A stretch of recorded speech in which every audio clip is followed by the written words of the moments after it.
और बड़ी खबर आपको बता दें कि झारखंड के मुख्यमंत्री जिन्होंने इस्तीफा दे दिया, हेमंत सोरेन की गिरफ्तारी पूछताछ के बाद ईडी ने गिरफ्तार किया है। इस वक्त की बड़ी खबर आपको दे दें, सीएम पद से इस्तीफे के बाद गिरफ्तार किया गया है। जमीन घोटाला मामले में गिरफ्तारी हेमंत सोरेन की हो गई है। इस वक्त की बड़ी खबर आपको दे रहे हैं। इसी की संभावनाएं थी पूरी कि कभी भी हेमंत सोरेन की गिरफ्तारी हो सकती है। जमीन घोटाला मामले में आखिरकार हेमंत सोरेन की गिरफ्तारी हो चुकी है। ये बड़ी खबर इस वक्त की आपको बता रहे हैं। चंपई सोरेन को विधायक दल का नेता चुन लिया गया है। मीडिया के समक्ष वो आए थे और अपनी बातों को रखा था। लेकिन इस वक्त की बड़ी खबर, क्योंकि ये माना जा रहा था कि ईडी की हिरासत में हेमंत सोरेन, कभी भी खबरें आ सकती है कि उनकी गिरफ्तारी हो गई है।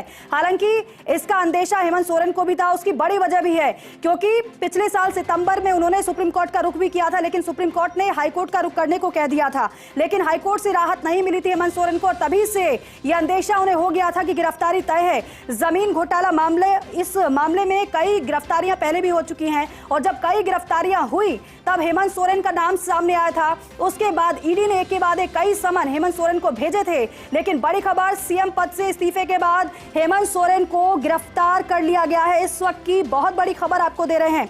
देखिए, पहले से तैयारी थी, पहले से वहां पर तैयारी थी और हलचल तेज हो चुकी थी, और इसी से माना जा रहा था कि हेमंत सोरेन कभी भी गिरफ्तार हो सकते हैं। और इस वक्त ये बड़ी खबर आ रही है, जमीन घोटाले से जुड़ा ये पूरा मामला जिसको लेकर पक्ष और विपक्ष आमने सामने है।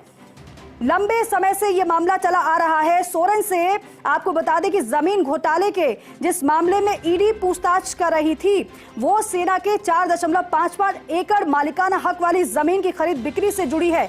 यह जमीन रांची के बड़गाई इलाके में है, और इस अंचल के राजस्व उप निरीक्षक भानु प्रताप की इस संबंध में गिरफ्तारी भी हो चुकी है।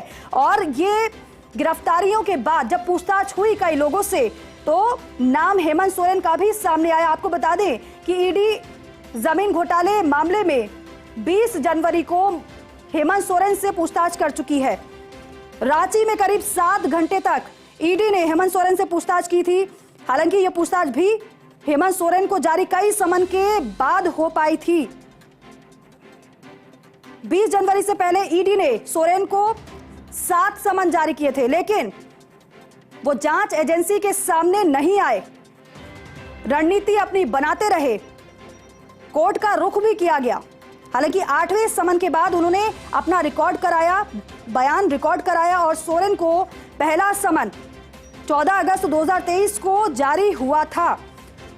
आपको यह भी बताएं कि इस मामले में एजेंसी ने अब तक 14 लोगों की गिरफ्तारी की है, जिसमें 2011 बैच के IAS अधिकारी छवि रंजन भी शामिल हैं।